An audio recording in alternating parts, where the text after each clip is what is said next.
Africa House TV, nyonso boyoka. Mr. Clovis Dimulu. Mr. Clovis Dimulu. Mokonzi ya Africa House TV. Mr. Clovis Dimulu. Mr. Clovis Dimulu. Tokotambola na rythme ya Africa. Africa House TV. Fumu Daudeti Atilo. Africa House TV. From Bondo conseiller stratégique. Africa House TV. Makanisi na yeza solide. Fortune Dimulu. Jeune réalisateur. Très heureux de vous savoir nombreux devant vos petits écrans en train de suivre votre programme que vous aimez tant. Aujourd'hui, nous sommes sur ce plateau avec Manissa, grand garçon. Bonsoir Manissa. Bonsoir papa. Premier Ali. C'est en Amérique. Au monde Amérique. Non, Amérique, franchement, je l'ai trouvé trop bien, très sympa. Batoubana gentil. En tout cas, on a séparé la communauté congolaise au bazar des États-Unis. En tout cas, bravo. Bravo, bazar, très sympa. On a accepté qu'ils poto, mais non, non. Et ils ne sont pas comme ça. En tout cas, on a séparé le comportement, on a séparé la bienveillance, voilà. En tout cas, bazar courtoisie. C'est ça le plus important. Oui, tu restes peut-être au Yaya Soussouté. Mais nous sommes le soir, au comique quand même. Non, voyage est très difficile parce que j'ai pris les billets les 15 à 1400 presque euros pour la match. Match est 5 heures, il fallait aller. Là-bas, on a eu dans la Kitagi presque 2 heures. L'aéroport, il y a Houston. Là-bas, il faut aller un match. Oui, on peut pas papa Simon Gimba. Là, il a pas ça de l'analyse solo. Il faut que vivre. Cristiano Ronaldo fait tout le monde. Fait tout causer. Il y a un monde qui so ba sakana banga lela et football. Donc voilà quoi. En tout cas, tant qu'on commis na Houston, tant qu'on en terrain on a des allées. Surtout dans la présentation, terrain climatisé peu Kangama. Au monde en deux. En tout cas, les Américains vont tomber terrain. Première fois la vie dans le terrain Kangama. Terrain est Samalili. Papa Liban a moto, mais on a posé dans le terrain. Malili Tokate qui toko. En tout cas, j'ai dit bravo. Bravo aux Américains. Parce que c'est le important. Donc, ils ont terrain, la première fois dans la vie, terrain Kangama. Dans la côte. Na mona ka stade mais kokota la carte et l'on va au Kangama mboule beti bo on a pour inviter à l'aise. Bon, les personnes yo mutandembo tu veux encore un démologue tant au moni au Saturne na biso tant babandi match au de ça bachaki yo en tant que spécialiste au mona ka onde non Clovis classement au de ça bachaki dans la 5e émission 3-5 de Nalobagion et puis les mêmes joueurs. Et puis, il y a aussi un Nembo. N'a pas changement dans Lobagi, il faut pas côte sabé. Et puis dans Lobagi, on a bien. Si c'est ma 3-5-2, tu vas souffrir des latéraux. Il y a pas changer les balles latéraux. Bissaka Sali est fort. Bissaka va 5 qui va changer. Les joueurs congolais, ils ont beaucoup travaillé. Depuis que je suis dans Ajona Nango, dans le monde, on a un match d'intensité. Très intensité, très élevée, motivation. Et là, on a mon gars qui est la présence et la résistance en endurance. Et ma comité n'a souka. Moi, aujourd'hui, je félicite l'équipe nationale. J'ai dit félicitations à coach de Sable. Il a fait un grand travail. Maintenant, l'Obane. Ils sont au Lobaka. Ils sont au sali travail. L'analyste n'a pas d'amis. Et puis l'analyste c'est un bipolaire. C'est un caméléon. L'analyste c'est comme ça. Ceux qui ont sali bien, ton bête lion maboko. Ceux qui ont foutu ton lobby. Critique moko, ils ont objectif. Critique moko, ils ont la sens. Et tu l'es là, le joueur n'a pas son homme du match, c'est Wissa. Masouako. Excellent. Wan Bissaka. À Kenel, à quoi il tacle glissant. Il y a bon mois, on a 20 ans. Il y a ça. 20 ans. 20 ans. Soko soki mo baba papier. On dit ça lali. Tant que les glissants papa récupérer ballon. Papa, moi je peux pas merci. Soki au sali boy, on peut pas merci de mabe. En tout cas, d'abord avant le pas na biso, nzamba na bango et belle chance et belle force. Nzamba kuma. Merci beaucoup mon frère. Donc on a suite ya tournoi. Aux hommes on a donc ndende. Souhait na ngaiza to le kana face ba poule. Après on verra. La prochaine nous avons la Colombie. Colombie présente ça à terre. Ce que là on a lancé na ba joueur na biso, pas de confiance. Adversaire nous sont à l'adversaire. Tous les joueurs congolais bas excès des ailes que to ça ni le Portugal. Ba le tangate. Ba le échange à du tout moment. Et puis coach a bougé 3-5 d'été à Tigango. Yaza Romo na roya na 4-3-3. Avant de sa bongo. En tout cas, on a eu sa coach. Félicitations à lui. Abak sa soube fort à travail. Naï objectif na meza tous wa 2027. Voilà ton commune sommet. Au moni Capois d'Inde. Capois d'excellent défenseur efficace, à gaucher, très efficace. Non mais vous de l'on a. Et puis j'ai réclamé depuis on a besoin de défenseur gaucher pour tomber à 3-5-D. Ça demande un défenseur gaucher et puis très efficace. Donc pour lui, on a voté. Merci beaucoup, mon frère. Voilà, je crois que tu as remarqué la chose dans Souka. On a bien juste pour nous avoir même un point chaud après le match. Et ça l'a bien quand on a une émission. Vraiment, ce raison est là comme on loba. On a reproché dans le match à l'Élo. Match à l'Élo, en tout cas, tout à la vérité. Il n'y a rien à reprocher. Sur 10, on a 8,5. On reproche les Baba. Dans la zone offensive, baza bien. Dans la zone défensive, baza bien. Ne pas porter que on a meilleur milieu dans le monde. Pas qu'on ait autobolaté. Laisse tomber, frère. Non, monsieur le matin. N'est-ce pas l'idée? Est-ce que vous pensez que tu vas continuer à mettre une intensité? On a pas de match ou bien au moins que tu vas le miser. Va continuer à mettre un effort. Et le reste, il faut. Et même ma bise, on a babi. Tout ça, babi est belé. Si on marque beaucoup, on serait toujours dans la journée. Il faut tout ça pour gagner confiance de la population, confiance à la joueur, base de confiance. Et tout ça, c'est bon. Tu gagner Colombie, c'est bon. Ouzbékistan, Adam Salim, c'est bon. Manisa, Moutonangaï, Olobinini, Congo et Zoukou. Kolanda Tatote, a sali interview na ba Cristiano, a sali na ba Junior c'est à Mukilo. Yo yeb sabi sonano, outi poto ezandeni. Non, mais là outi Paris pour en soutenir le pas. Dans le bar, le pas à bêti na Singapour na OK. Ata bêti na Inde na OK. Ata na Sri Lanka na OK. Donc naza définitif à le pas. Ba tout ba OK ba otike na équipe na. Mais en tout cas, te féliciter Clovis. Pour Assal Moussa Makas Lelo, il était sur tout le front. Bon, les Araï Bandele, to bandi comme Mekolande ni kozonga na cour internationale l'issoussou.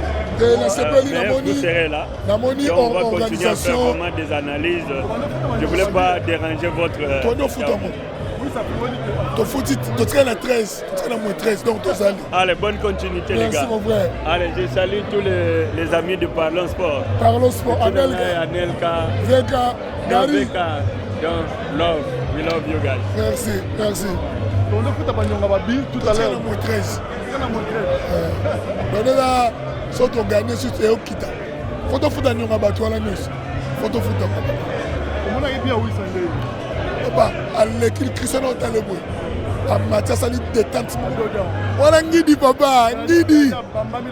Voilà Laura mon bébé papa. Voilà Ngidi. Mamoni, maramte ayi toro lelo. Tu as na siete. La émission Clovis Portugal na ngabi maté.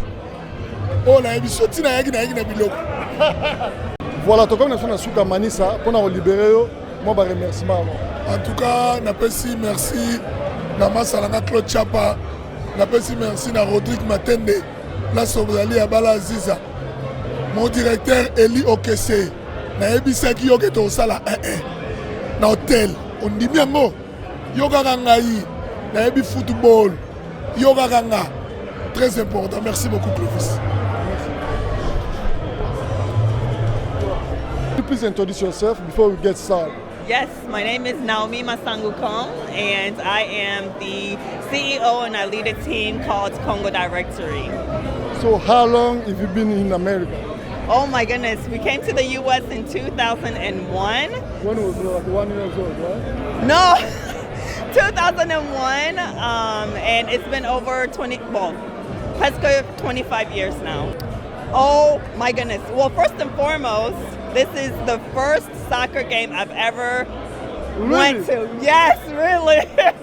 So I'm so proud of the Léopard. I'm so excited and so happy to have seen them make a but et tout ça. So I was extremely happy. So do you have any specific message you want to tell the Léopard? Oh my gosh, the Léopard, I love you guys. Good job for representing our country amazingly. We are so excited to support you all. I will be there in Mexico. I'll also be there in Atlanta. So I hope to see you guys win. And I mean, we already won. So thank you for making all of us proud. Thank you so much. Thank you. Nakata plateau, nazana Nkumu Katalai. Bonsoir Nkumu. Bonsoir. Mikole Bele, bonio. Ça va, hein, mais vraiment, on a parmi les médias, on a fier parce que les États-Unis, toi, on a gari, les bateaux, on a bandé, les médias, awa tongo. Heureusement, on a parmi les bateaux, il y a vérité, pas bien solo. Tu es bien, tu vois, biso, tu es bien au Bénin. Bateau, on appelle ça biso archive. Il y a tongo, on a raté mboka oyo. Parce que bateau, sous baro, mais archive, namboka yo. Donc yo, gari, les faits vers continent.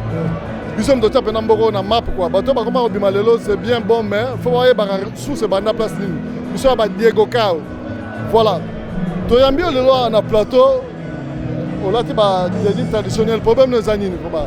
Bon, n'ayez dit que Tolinga symbole ya drapeau na biso parce que ça fait partie du patrimoine mais là initialement on est appelé le Bayambi Kuba, même au niveau du ministère de la Culture et comité ni ils ont représenté Bisso parce que Empire Kuba et là ça unité la culture est belée donc ça veut dire surtout symbolisant on a là se présenter quelque part donc là que le Congo peut être uni dans la dimension belée.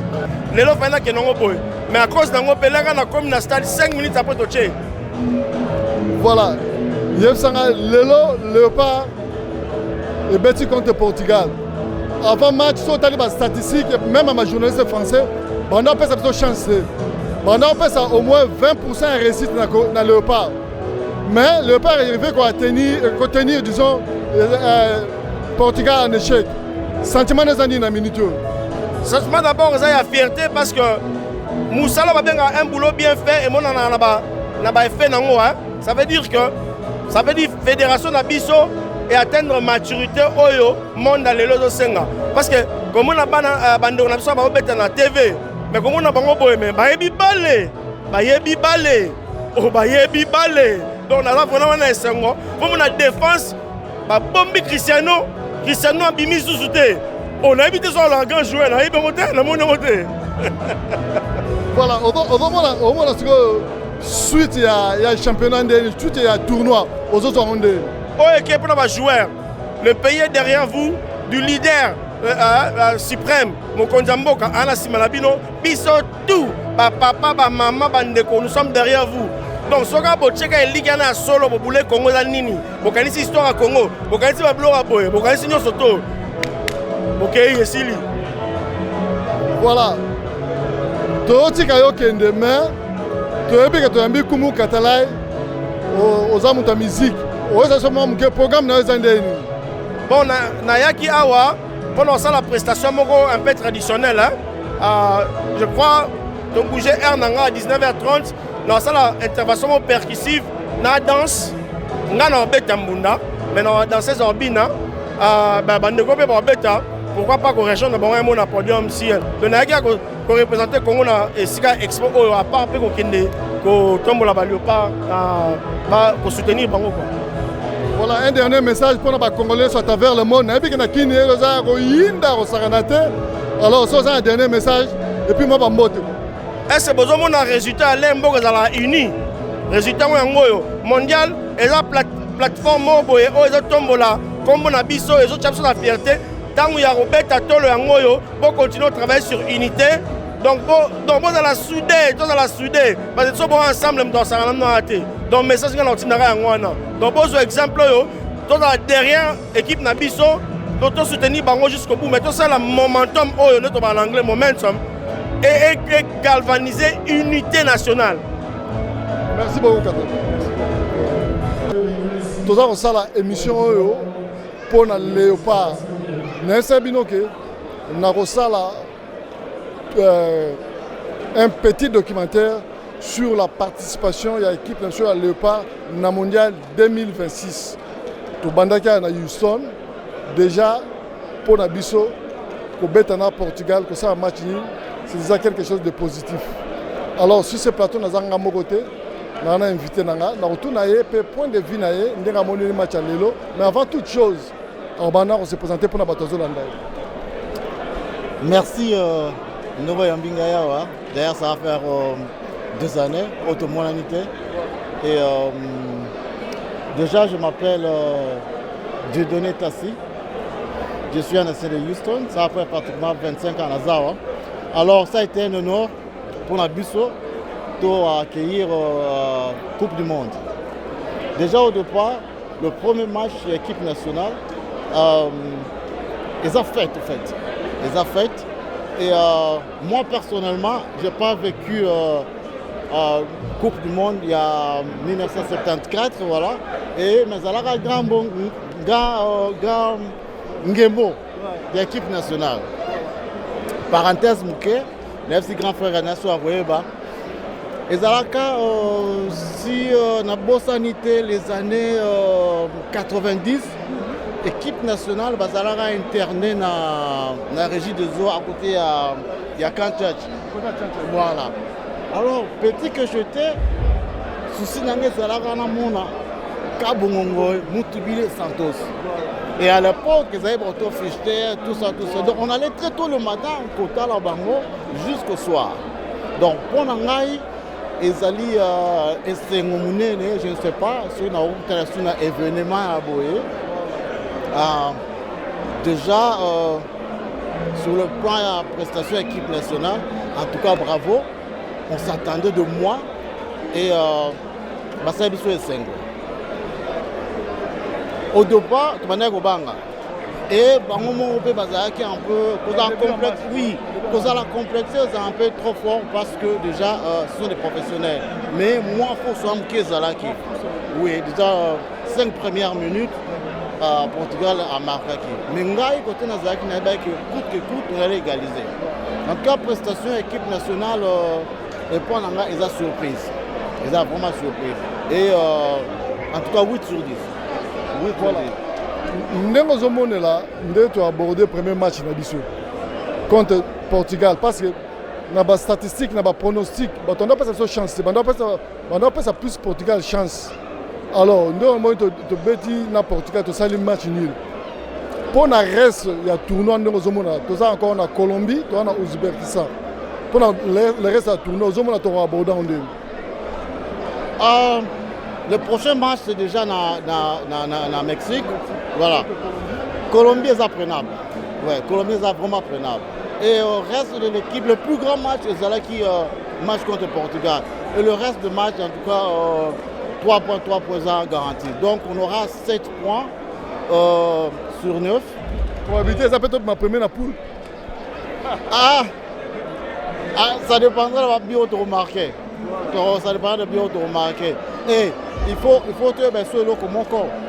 Oh, ils ont dernière compétition. Il y a Ronaldo. Voilà. Donc il va se battre jusqu'à la fin. Donc à chaque fois qu'on aura occasion de marquer, il faut tout marquer. Parce qu'on ne sait pas. Parce que tu vas accrocher quelque part, tu as le même point, mais goal à verrage et les bisous. Exactement, exactement. Tu as toujours dans le studio à RTNC. Depuis le match, il y a Portugal dans la RDC. Tu as toujours à vie, à Congolais, malgré que tu es fatigué. Tu as la bande de connexion à Bassimi Balé. On peut aller sa point de vue dans ndeni bamoni match à lelo tokotuna bango mwa 2-3 questions pour libérer bango mais avant tobanda tosenga nanu babanda na se présenter tobanda na mama biso aza na gauche mama kombo na ona mbote mpona bacongolais nyonso nga kombo na nga madame Rosie Diane Rose Indombe madame Freddy Mbile donc lela okosa biso outi na eta nini bon nga za Michigan bana Michigan nyonso mbote bana Michigan mbote Thierry Kongi Freddy Mbile en tout cas Tristan V Ndombe bana Michigan mbote Christian Tombola Adèle Amisi mbote en tout cas Michigan ne tombera jamais na yaki ko représenter Michigan awa na kati ya Houston mama na biso on se présenter kombo na onani et puis outi na etani kombo na nga Mireille Nene Lokata nazala na Houston voilà yebisa biso match à lelo omoni yango ndeni match à lelo na inaloba boye match oyo nga deja nayebisaki bandeko na nga mibali babanda olobake baobeta biso Portugal baobeta biso 7-0 mais nga nayebisaki bango tokende 1-1 mais namoni ke nzambe akokisi yango nabaki na bango so toke 1-1 te biso tobeta bango 1-0 eloka naloba yango wana na sepeli mingi ba joueur o penza en tout cas nzamba za na bino tina suka coupe wana naza kondima toke nango na Congo mbalo oyo eza tour na biso merci beaucoup mama yoza alora obakisa vato tika yo on a match lelo nde en tout cas match lelo leki kitoko makasi en tout cas so to continuer bongo c'est que bien na sepeli quand ndenge master na lobby en tout cas tozela coupe na toke na kopa biso au RDC bozela toya na kuna donc rien à dire match lelo kitoko makasi pe lenge merci beaucoup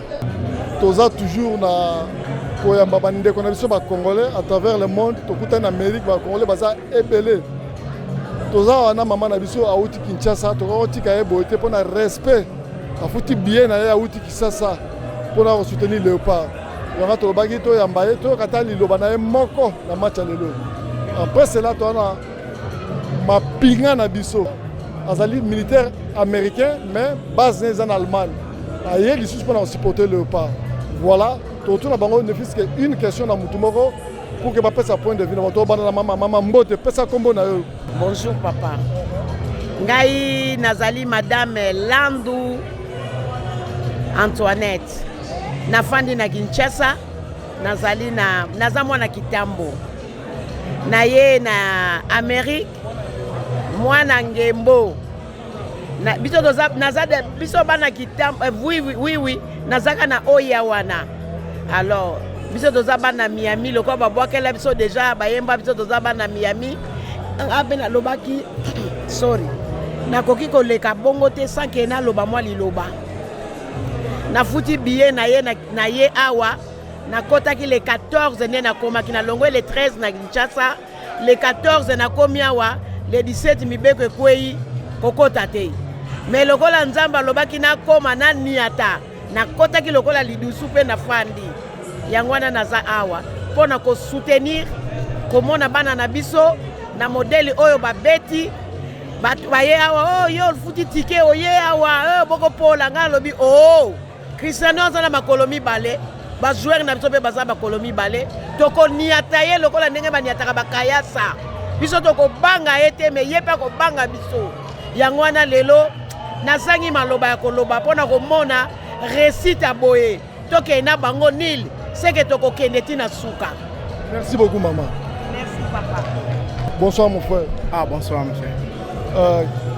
Vous pouvez vous présenter d'abord? Moi je suis Major Mbangu Eric. Je suis à l'armée américaine, ça fait maintenant plus de 15 ans et je suis basé en Allemagne. Mais ces derniers temps je suis ici et je me suis dit non, je dois venir souhaiter voir mon équipe et je suis vraiment content, je suis fier de mon équipe. Alors, quelle est votre impression pour le match d'aujourd'hui? J'ai toujours dit aux gens avant le match, aujourd'hui, Cristiano Ronaldo devait commencer sa retraite. Ça, c'est le début de sa retraite. Je vous promets, ce monsieur-là, il ne va plus rentrer aux Coupe du Monde. C'est le début de sa retraite. Les Congolais, vraiment, je suis fier du pays. Et aussi, je suis fier du président. il n'y a pas un président qui a mis tout l'argent pour son équipe. Et je suis fier de mon président et je suis fier du pays aussi et les joueurs. So, merci beaucoup. Papa, comment on a? En tout cas, comme on a eu au Mokilmba Baïbi, le Matelo commanda Bamo, Fourmi Rouge, Canada. Voilà. Toyambio Lelo, après avoir combattu contre Portugal. Tu as point de vue dans les années pour le match. En tout cas, point de vue Nangaï, vraiment Léopard a bâti match bien. Tout le monde que entraîneur a préparé le match bien. Ayeba que Batouana Toroti que la bango défense. Il y a préparé ma casse quota défense parce que vraiment, si on a préparé le match dans le cadre de la défense, on va marquer Babi Belé.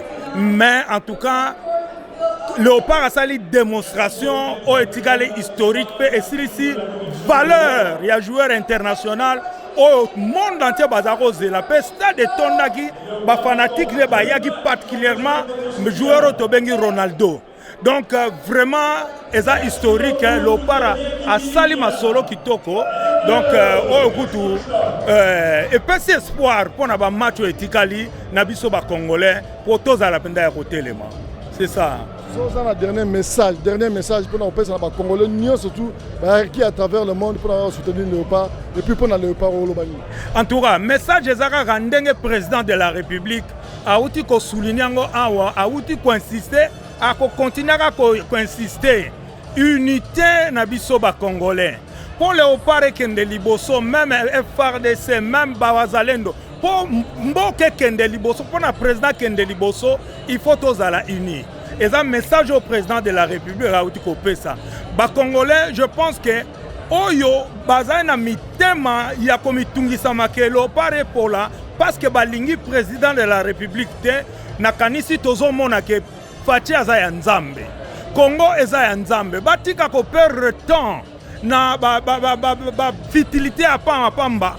Baya ba rejoindre appel ya président de la République neti biso ba fourmi rouge to yaki penda to uti Canada ye mokonza e bibiso donc to uti Canada to ye to lobi soutien na premier sportif congolais au azali président de la République pour Léopard Komawana. Je pense que président a tiena no motema na ye na ba sportif congolais et puis a PCO a koikopesa bota la place to komi. Yangwana biso ba fourmi rouge ya Canada toza toujours na sima ya mokonda mboka pe na sima ya Léopard po toke na match na final. So we have a little sister right here in this studio, so she's gonna introduce herself.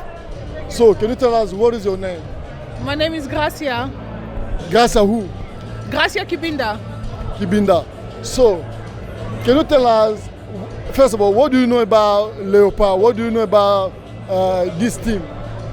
Honestly, I know that it's been decades and they have worked so hard to be here today. So usually I'm not a big soccer fan, but I said I have to be here today. And I am pleasantly surprised and I'm happy that I came.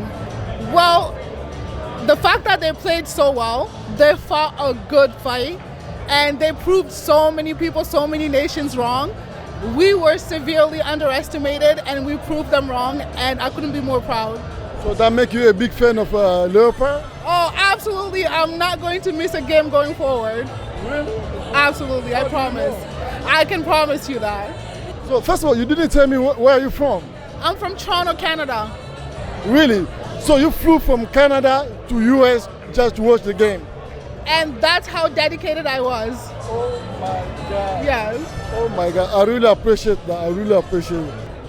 Honestly, I would say that they have already exceeded our expectations.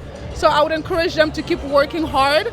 We couldn't be more proud of them. They made us very, very proud today. And God bless them, and we're so happy and we're so proud of them. So, before I let you go, I would like you to send a message in Lingala, all right? So people, they're gonna watch you around the world, they should know you are truly a Congolese, not like a fake Congolese. Absolutely not fake, so to prove that, Bande Konangai, ba Congolais, na ba Congolaise, to continuer à soutenir l'équipe Nabiso, to encourager Bango, ti bakende musika toza na foi et puis toza sur na bango. Thank you so much. I really appreciate that. Why? Thank you. Papa, comment on a? Comme on a eu pasteur José Kipala. Aujourd'hui, vous êtes présent à Chicago. Naza président de la délégation Yabana Chicago. Message ni bana Chicago ba nango awana Houston. Message oyo bana Chicago ba nango basali be fort na bango na organiser bango toye awana loué ba mituka to loué pe banda ko to boya ki kovana na hôtel to loué des appartements to komi bandeko problème ezalaki ke bandeko assuré ke to koya ko somba ba billet awa par rapport ndenge to moni ba ivoirien basali organisation na bango ba ivoirien ba kendaki eza na staff oyo ba koteka ba billet na prix moko ya bien na organiser pe ba peuple toye to komi awa makambo za contraire ngai chance na sombaki billet avant 3 mois à match bandaka na sombaki da billet nanga ngai na mwana jeune garçon nanga 4 personnes na bombizo to kende kaka parce que tout à l'internet que ma billet kozala bande ko ba zalaki na mbongo po ba somba ba billet mais to komi awa désolé makambo et ça le contraire mais message moko na kopesa na gouvernement mboka na bande ko ba olanda biso surtout ba staff ba za pembeni ya mokonzi mboka auti ko loba awa ba moni action oyo ambassadrice ndenge to lobby eza droit na biso.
Mutu moko te asenga abotama congolais. Mutu moko te asenga abotama na famille abotama nango. Nzambe ndi alingaki bongo, alingaki tozala ba congolais. Quelque soit tozana aux États-Unis, tozala ka misala, mais tolingi to supporter mboka na biso parce que Congo est un héritage na biso. Et Congo est un héritage ya papa na maman. Mutu aleki muninga na part na Congo azate. Na muru ya mboka ndeto ye. To sepeli ndenge papa pesi biso maloba. Bino boza ba lobeli ya batu. On parle balobeli ya peuple. Maloba o to lingi peuple congolais ba yo kango. Po mukonzi ya mboka abongisa. On parle toza on a poto soutenir équipe Tina Suka. Mais batia ba moyen ba organiser makambo. Billet tekamina munoko mboka. Mabe mais ba organiser makambo. Faut que bayoki message n'est passé. Alors pour la journée lelo tout le un peu football. Ndé to sali nil contre Portugal au monde en deux. Pour la journée lelo ezaki toko makasi. Biso tozaki na kata stade. To leli Cristiano to menacer na maloba. Natana ba vidéo. Moi c'est chancel même ba to vendre ngana vendre pemene ya staff. Ndeko na biso journaliste autia to vendre bango sika moko na staff technique pena. To tie Cristiano mal à l'aise. Ba Mexique o ba mona kana ba mexicano. Ngala na uta na beleka Angola na loba portugais ngala lobela Cristiano na portugais na oganga na portugais po ayoka avant soki botali na match avant Cristiano akende akota ki moko na mama mobo tole la tole na portugais ke Messi aleki yo oui ça aleki yo eza da menace c'est pas na ye on parle Et ça menace biso toko so mindu qui te met toko déranger bango. Donc comme c'est mal à l'aise pour nambo. Match à l'élo, félicitations à Léopard, félicitations à Bino, ba journaliste, Makamboleri Kitoko. Par Nabino, Bosali Moussala bien. Par les pays à joueur, Bosali Moussala bien. Par ce que le gouvernement donc en place au Bazaki, chargé l'organisation de Babeti Mabé. Parce que le peuple congolais dans le stade est aussi Mouké. Baspa Nishiwana, Nayembisi, Bango, Bapeti n'a pas de cadeau. Il y a chapeau na Tikiango, Bapeti n'a cadeau, n'animé à Makasi. Pour l'amour d'Ambo. Félicitations à Léopard, félicitations à Bino, félicitations à Staff Nyons, Doza Simanabino. Deuxième match, troisième match, Tokosal. Deuxième Tokende, mais côté, mais troisième, Tokosala Kuna. Merci beaucoup. Un dernier message, 10 secondes pour la bataille sur Balandi. Bande Konyoso Bolandi Ngai, Napesi, Madame Nangai, moi c'est un leader, Maman Dorambote, famille Mobimba, Bananangai, Chancelvi, Michel, Chloravi, Blessing, I love you too much. Madame Nalingi Bino Mingi, famille Nanga, Maman Nangai Nalingio, famille Nanga en général, tous les Congolais, Bozara Namotema. Voilà, tu crois que si cette émission Boyete, Potozwa, héros dans l'ombre, Moutabana Marambo, Yemoro, réalisateur africain, Malga Kima, mais tu es quand même. Mandela, ouais. Total match. Il y a une impression dans les années. Impression vraiment. Il y a un peu mix.